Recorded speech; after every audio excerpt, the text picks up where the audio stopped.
mensen dat echt zich vastzetten in de natuur, weet je wel. Gaat over verhoudingen. Ja. En daarom heb je ze vaak gevonden. Yeah. Because. Okay, and you're showing your art, and I just want to ask, what does your art represent to you? What are you trying to say through your art? Well, I'm asking to the people who look at about genetic manipulation. Genetic manipulation? Yeah. Whoa. Yeah, we all know about, but we don't know exactly how far it is. So what you see is you are eating, but you don't know how far it is manipulated. And you see the how do we call the bees? The bees are are dead because the food is manipulated and the bees are falling down.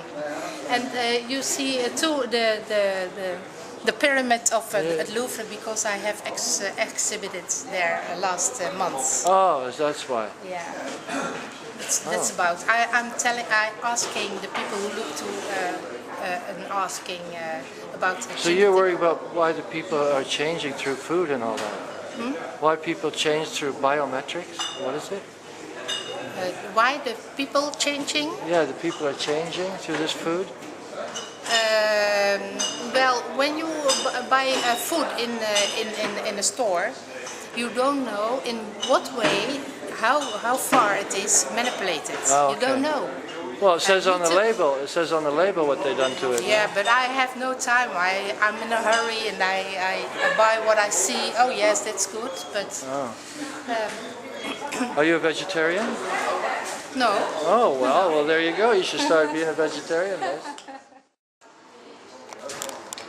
Hello, Wim. Hello, Dave. How are you today?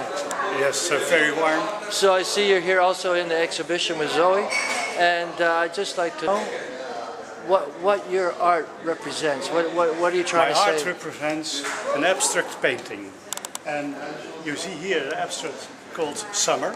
Summer. And I was in the summer a few years ago in Italy, in the big town, old town, Lucca, and I wondered how wonderful the walls are when the sun strikes the wall. Ah. And it's a game of light and shadow, what you see in Lucca. And coming home, I was thinking, what can I do with the bamboo? The bamboo gives light and shadow too. And from that moment on, I make design paintings, color fields, and it's between graphic and plastic. And I have success with this kind of art in New York. At this moment I have an exhibition in Las Vegas. Really? And also in Bologna in Italy. Oh. And I'm happy to be in the Koopvaart today in Rotterdam. Sounds good. Yes. And what I do more is geometric art, like you see here.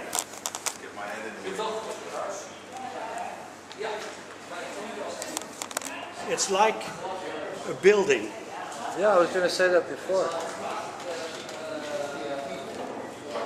Where all the edges are... It's also a game of light and shadow and forms. And yes, you can walk around. For you, I will show the other.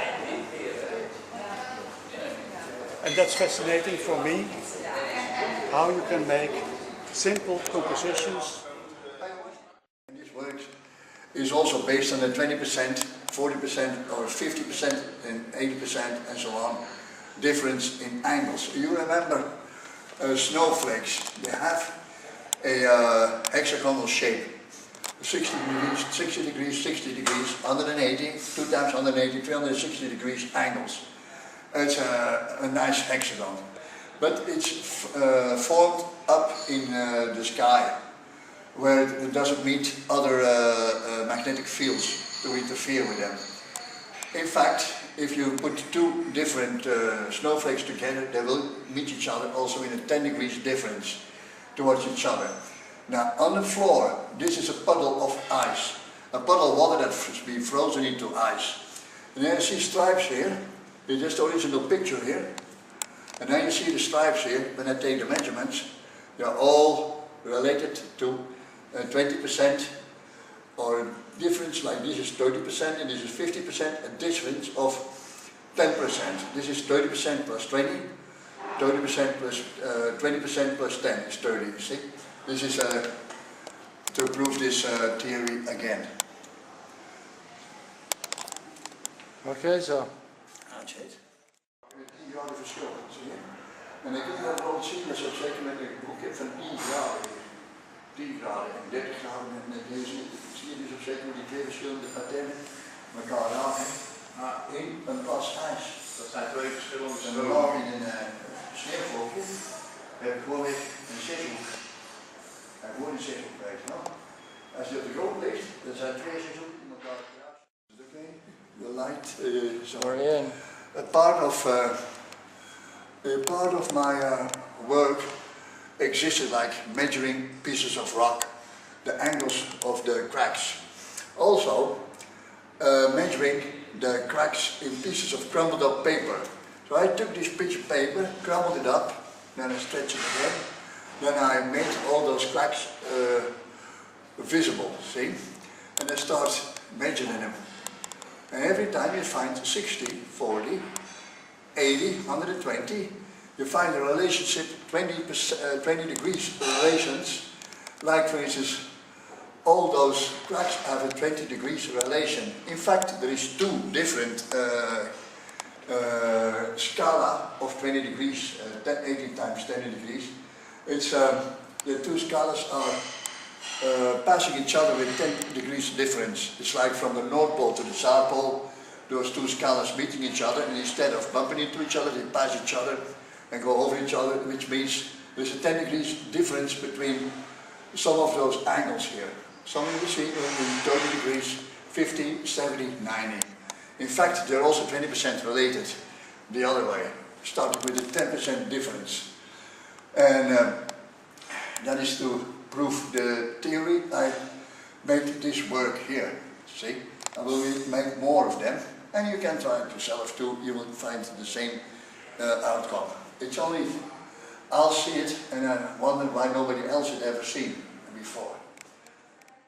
Before I came up with that spiral shape of the Nautilus, I was trying to find out the shape of a frequency, of a wavelength. So a wavelength, I measured, like for instance, looking like this. It jumps out and goes back in, see? It's like when matter is compressed, it heats up, throws out matter. The matter throws out, heats up, cools down again, and goes back to an magnetic anomaly, like for instance here, and then it gets back together, compresses each other, and then another cycle starts from heating up, throwing matter out, which follows these curves, and those curves say, in my theory, that major is equal to minor times 3. It's like 1, 2, 1, 2, 3. See? And that I applied on the Nautilus spiral, and you wonder, will it fit all over it? So in fact, the Nautilus spiral is a visible wavelength.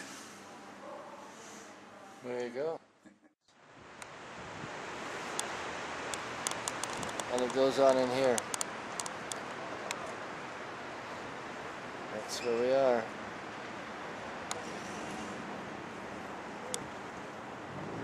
Big building. It's just the restaurant cafe downstairs.